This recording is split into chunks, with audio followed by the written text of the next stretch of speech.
Amen. Welcome to Getting to Know Jesus. We are in lesson 73, which is on pages 81 through 92 in your book.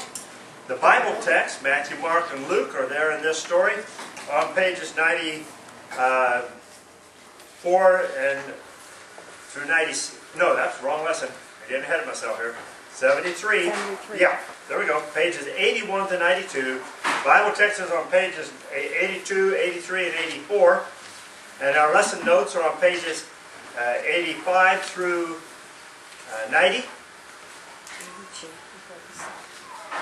We're going to be talking tonight about Jesus heals a demon-possessed boy. But the theme of our lesson tonight is going to be powerless. I saw it coming out of the corner of my eye. By the time I could get my foot on the brake, we'd already met. The impact steered my car towards a bus waiting to make a right turn.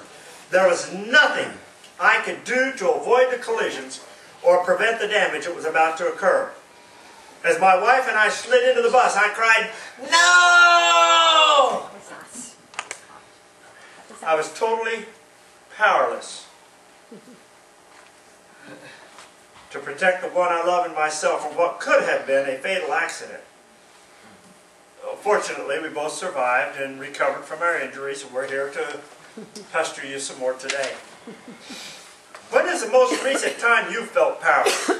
Or maybe, what is the most powerless that you have ever felt?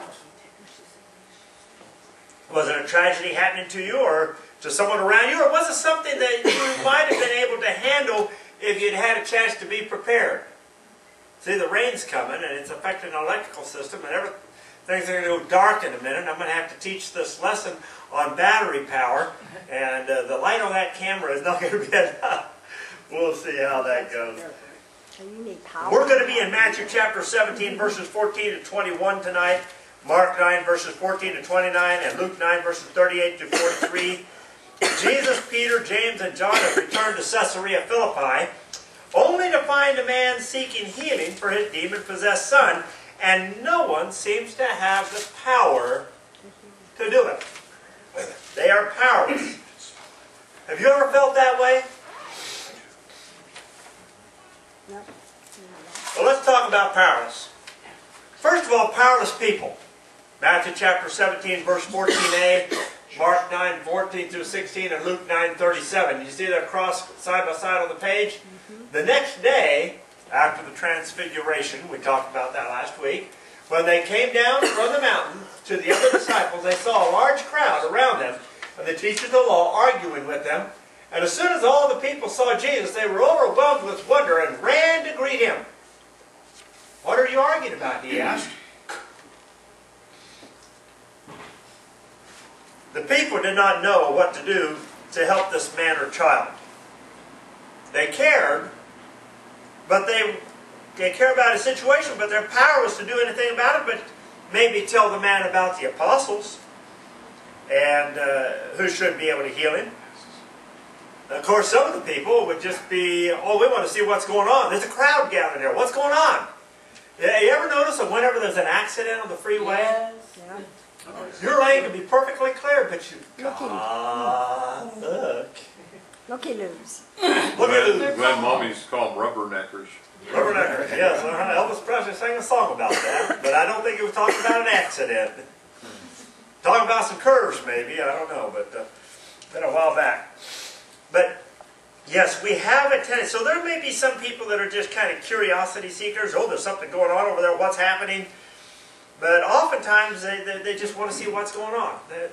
But a lot of times, even when you do see something that's going on, you may feel for the situation. You may feel for those that are involved, but there's really nothing you can do to help them. You're powerless. What situation do you see in this world today that cause you great pain, but you're unable to do anything to help those who are suffering? The guy stands on the corner, and they always have the ragged look. You know, if you were standing on the corner in a three-piece suit and all trimmed and polished, you would say, "No, thank you." But he always looks like he's really about had the end of the road, and some of them have. Will work for food. Homeless, please help. Some of them just, actually I think there's one or two that were actually bold enough to say, I need some money for my booze. Oh, pot. One Or guy pot. had his sign pulled down like this, "We take marijuana." Yeah, and of course, you know, some people are feeling kind, and I think God will discern between the giver and their intentions and the receiver, and whether he uses the money in a responsible way or not. It's up to you whether you want to give to them or not. If I can, I would much rather prefer to refer them to someplace where they could get some employment and earn the money.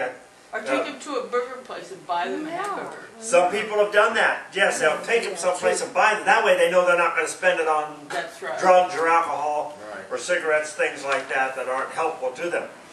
But when I was pastoring full time, we would have people that would come like that, and we had a voucher system set up in a small town where I was preaching. They would go to the police department. The police department basically would just do a background check. Actually, I don't know if they ever really bothered to do a background check, because if the people had a background, they wouldn't bother to show up to the police department. That's true. But they'd explain their situation to the police department. The police department would call. There were three ministers who were authorized to authorize a voucher, and we could give them a voucher to this gas station for this much gas, or a voucher to that grocery store for that much groceries, and that worked pretty well. It kept it cut down on those who will go to the church and get the pickings, and go to the next church and get the pickings, and go to the next church and get the pickings. There are some people that do that. Yeah, there is. Just like there's some people that find out they can make better money standing out there saying, "Look at me, how separate I am. Why should I go get a job when I can stand out here and beg?" They can. They prove that. God will judge them. But you know, you still see the people. You don't know their circumstances, and you hurt for them. You're walking through the hospital or through a nursing home. You go through a nursing home, how many people there, maybe someday, it may be you. We kind of pray not. Getting closer and closer. But you have some hurt for those people. Can't do a thing for them, but you feel some sympathy, some sorrow. But you're powerless to help them. Family members. Sometimes you've got a family member in need, but their need is outside the realm of your ability to assist. But this is my family, and you care deeply, but you're powerless to help them. I see homeless people here, hungry children there, ambulances going to and from emergencies, and I can't do anything but pray. And sometimes that's all we can do. I feel so powerless. Here's a picture of the ruins of Caesarea Philippi, courtesy of a friend of ours in California, Cheryl Eastman. I could not tell you anything more about that. That's just a picture of what the ruins are at Caesarea Philippi. Been there. Do what? Walk those stones. Yeah, I got it. I've been right there. You've been there.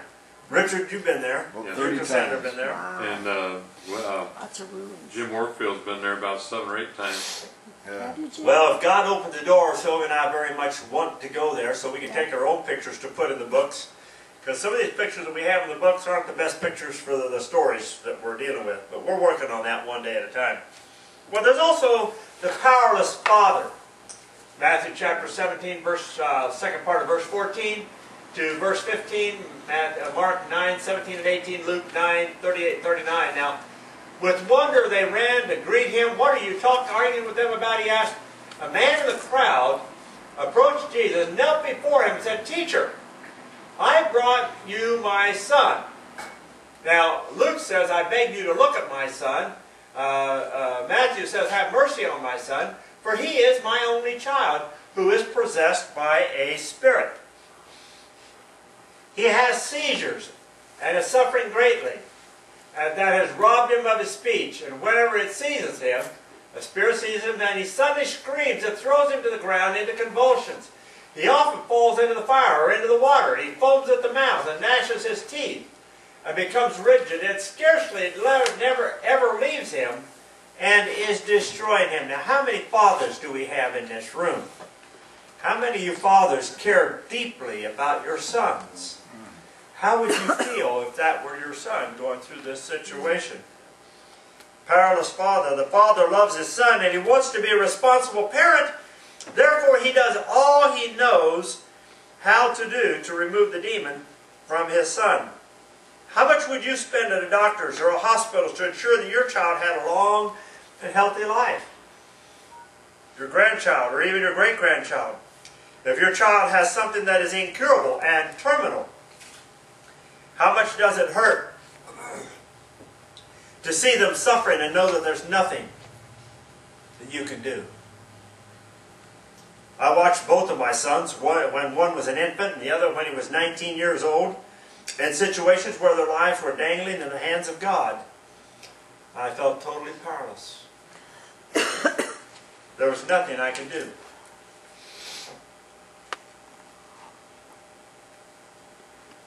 Better get caught up with my notes here.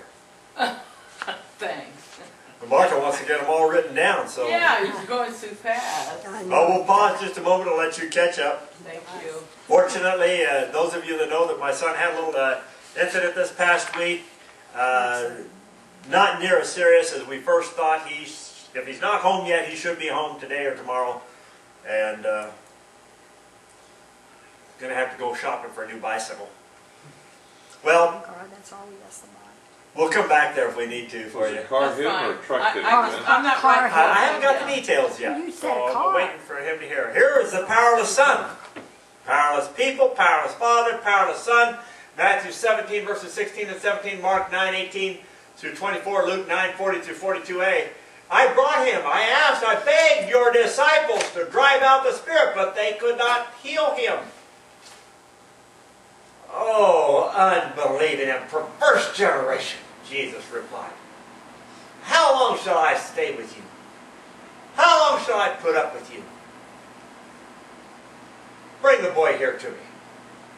So they brought him, and when the spirit saw Jesus, immediately, even while the boy was coming, the demon threw him to the ground in a convulsion, and he fell to the ground and rolled around, foaming at the mouth. Jesus asked the boy's father, how long has he been like this? From childhood, he answered. It has often thrown him down into the fire or the water to kill him.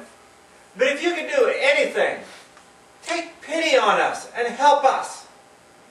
If you can, said Jesus. Everything is possible to him who believes. Immediately the boy's father exclaimed, I do believe. Help me overcome my unbelief. The son is under the control and influence of this demon, and it throws him into seizures and makes it impossible for him to talk. It has tried more than once to kill him, and he is powerless to control or stop this evil spirit. I heard many years ago the movie The Exorcist came out, and a lot of people that went and saw that movie were very troubled by evil spirits after going to that movie. I have occasionally seen a movie, not The Exorcist, I don't care for those kinds of movies at all. That's not But I've seen movies since, and just something troubled me about that movie. Fortunately, some of them I got away from. I don't need to be filled with a movie that troubles me. And I think that could be a godly warning. If it bothers your conscience, maybe you don't belong there. Some TV shows are the same way. Well, this son's under the control of a demon. It throws him into seizures. It's trying to kill him, and he's powerless to control it. When was the last time you had a situation that you had no control over? Like the hiccups. You ever try to get control of the hiccups? You gotta get scared Or a sneeze? hold your breath. Now, there's been a time or two, if I get it just right, I could maybe stifle a sneeze, but still I need to blow my nose or I'm going to sneeze all over the place again and again and again, 2 or 3 times. Or a car coming out the corner of your eye. Or a neighbor dumping trash on your yard. You might be able to go out and do something after the event, but a lot of times we find things that we have no control over. Or what about your neighbor's dog got? A neighbor's dog fertilizing your yard. In your yard. Well, you know, you just mulch it into the grass. It's fertilizer. What's the problem? So you got the grass a little greener there in that one spot. Was it a life-threatening diagnosis of a life-threatening illness, or someone else choosing to be hostile towards you for something you had no control over? Has somebody ever blamed you for something that wasn't your fault? How about being powerless to remove the wrongs of your past from your life? Ooh. Now I know that hits every one of us, because every one of us has a past, and we really don't like Glenn constantly reminding us that we have a past.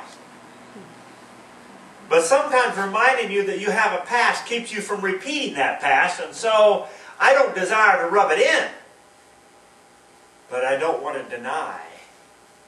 It hurts. It hurts. Once in a while my mind will say, ooh, I did this.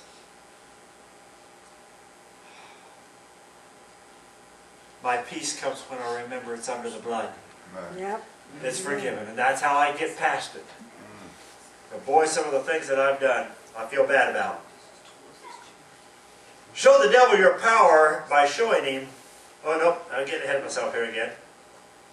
No, back in 2006, I had a mild heart attack. I was reminded that I was powerless even over my own health. I'm here today by the grace of God.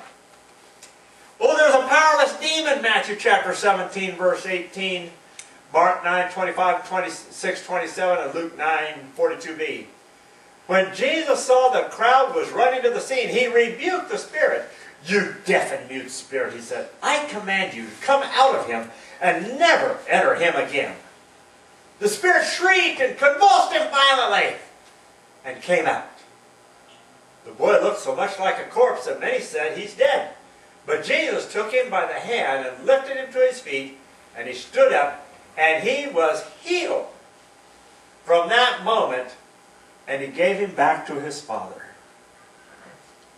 Interesting how much little more detail you get when you put Matthew, Mark, and Luke, and in the appropriate places John, side by side on the same page.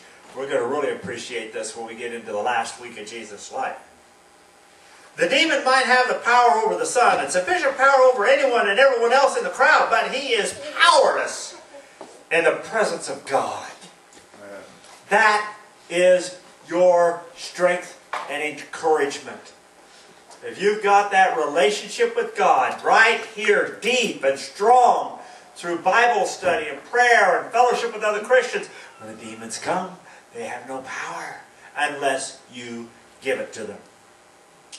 And yes, we Christians, again and again, sometimes, some more than others, still give in to those demons when we don't need to do so. Jesus commands the demon to leave the boy and never return. The demon throws one less temper tantrum. Isn't that what it was? It was a temper tantrum. Throws the boy down there, convulsing around, foaming at the mouth, screeching and all this sort of stuff. And he works the boy over so hard that when the demon leaves, the boy's just kind of thinking he's dead. Was he? Or was he just unconscious? Well, I'll tell you what. When you get to heaven, you can ask Jesus and he'll clear that up for you real fast. He may have been just unconscious. He may have been just so sapped from the emotional trauma of the convulsions that it took him a moment to kind of catch his breath and wake up and be normal. But whatever, it was not a pleasant experience to be, not a pleasant experience to observe. The demon is powerless in the presence of God. Now, there is nothing in your life that has greater power than Jesus has.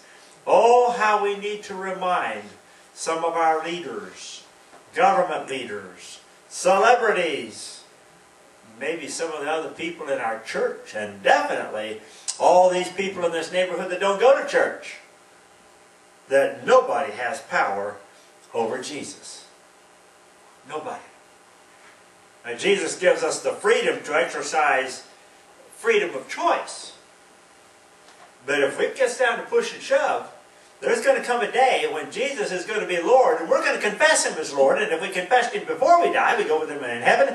If we wait until after we die, we go to hell. It's too bad. But like Zig Ziglar says, there's two places where everybody knows that Jesus Christ is Lord. One is heaven, the other is hell.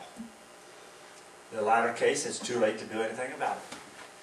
So let's tell as many people as we can, and spare them from the latter consequences. Christians are never tormented beyond the power of Jesus in them to turn away from that temptation without sinning. Paul the Apostle will later write in 1 Corinthians 10:13 that there's no temptation that has overtaken you, but such as common to man. And God will provide a means of escape so that you can endure it. Parenthesis, without sinning. So if you sin, you cannot do like the comedian thought was kind of cute and funny and say, the devil made me do it. The devil can't make you do anything. You are in total control of whether you are going to obey God or give in to the world. So showing the devil your power by showing who Jesus is in your life. And that's what we need to be doing. If we are living like the world, then the world is not going to understand what it is that makes us a Christian. But if I love God with my heart and soul, mind and spirit, I don't want to do the things that hurt God, which means I don't want to do the things that the world is doing that doesn't regard God. So I want the world to see that I am one who follows Jesus Christ. So they'll say, you know what, his life is that Christ is worth following. Render the devil powerless by your showing your love for the Lord. You can do that. And you'll be an influence to those around you, in your neighborhood, in your community, in your household. Some of you still got family members that haven't accepted Christ as their Lord and Savior. You're struggling with that. You feel so powerless. You can't make them become Christians. But you can model what a Christian should be like in front of them. And challenge yourself when the temptations are getting strong upon you to lose your temper or do other things that would not that would compromise your Christian example or witness. Well, we got one more. Powerless apostles. Matthew chapter 17, verses 19 to 21. Mark chapter 9, verse 28 and 29. And Luke 9, the first part of verse 43. Now, they were all amazed at the greatness of God. And after Jesus had gone indoors, his disciples came to Jesus in private and asked, why couldn't we drive it out? He replied, because you have so little faith. I tell you the truth, if you have the faith as small as a mustard seed, you can say to this mountain, move from here to there, and it will move. And nothing will be impossible to you. This kind can only come out only by prayer. So with all the skills they had, they didn't have enough to handle this one. The apostles later asked Jesus why they could not drive this demon out. After all, they'd been given power by Jesus and had successfully driven out demons just a few weeks prior to this event. Why were they only powerless over this demon? Jesus told them that this demon needed more faith than they had at this time. So as much as they've been with Jesus over a year as apostles, or apostle trainees, apostles in training, I guess would be a better way to say it. So the first year of Jesus' ministry, they're kind of getting acquainted with him. The second year of Jesus' ministry, he says, I want you 12 to be my apostles. And he gives them more specific training. We're just now we're going into the third year of Jesus' ministry now, well along in it. And they are still just not mature enough in their faith and their walk with Christ to be able to have the power to deal with the demon that Jesus had to deal with here in this situation. It's kind of like so many people want to go to church on Sunday morning and say, okay, I've got my whole Bible lesson, all I need, and I don't need to do Bible study at home. I don't need to do a midweek worship service. I don't need to do anything else. I spend my hour on Sunday morning. Heaven forbid if they go to a church that has a 2 or 3 hour worship service. And yeah, we've experienced 1 or 2 of those.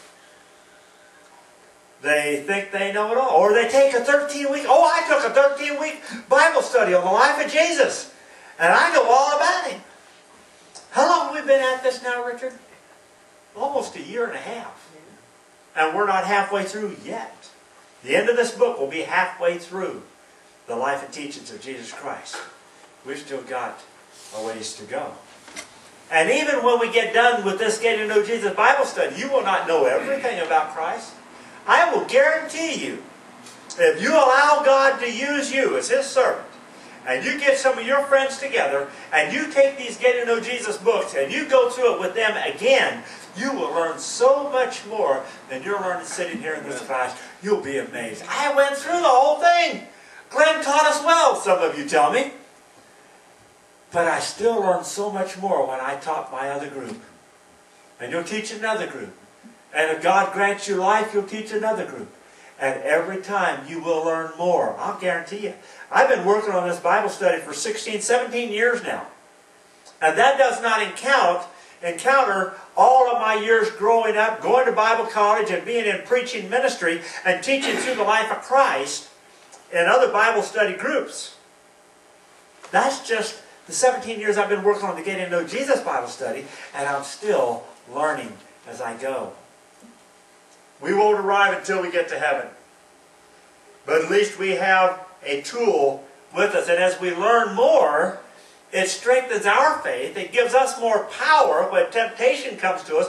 More power when the enemy attacks us and tries to steer us off the faith. When the atheist or the ACLU or the homosexual activist try to call you something that you aren't, or intimidate you into silence and force their way on you, the more closer you are, although that's probably not the right grammar, but the closer you are to Jesus, the more spirit you're going to have to be able to answer them back. You may not have it in your head, but if you've got it in your spirit, it's amazing how when you can get in a situation, you can say, God, how do I answer this? And He will give you the answer.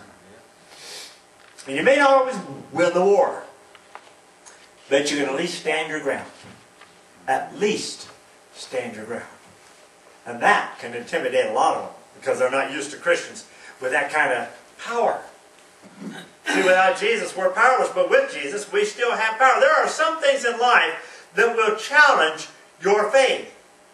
Temptation to sin, enduring a crisis. Is there anybody in this room that's enduring some sort of a crisis right now?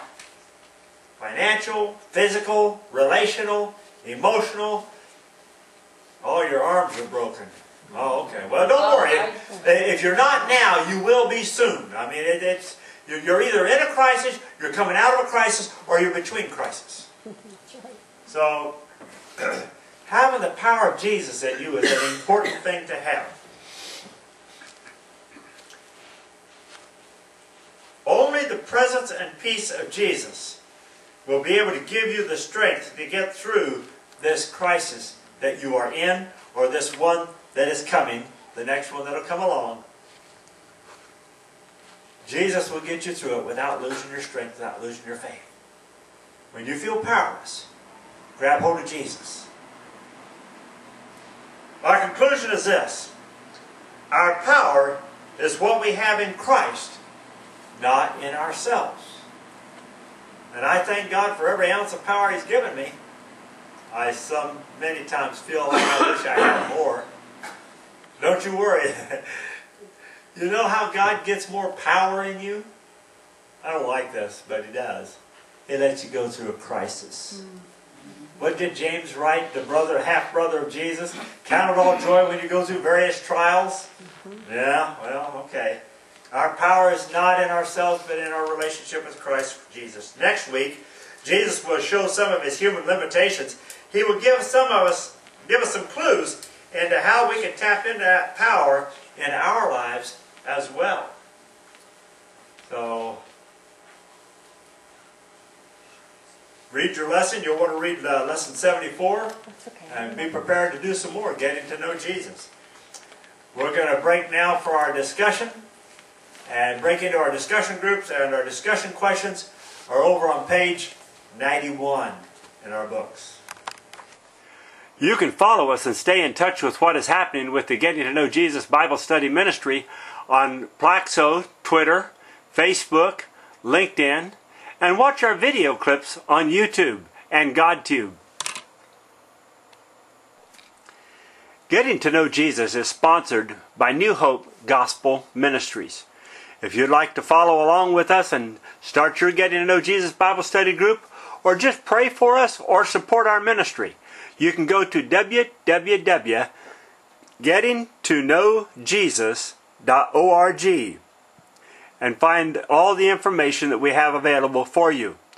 If you look at the lower right-hand corner, there's a button where you can make a safe and secure donation to the Getting to Know Jesus Bible Study Ministry. Or you can go to the order page and order your Getting to Know Jesus books for your Bible study group. Thank you for stopping by, and keep us in your prayers and let us know how we can pray for you.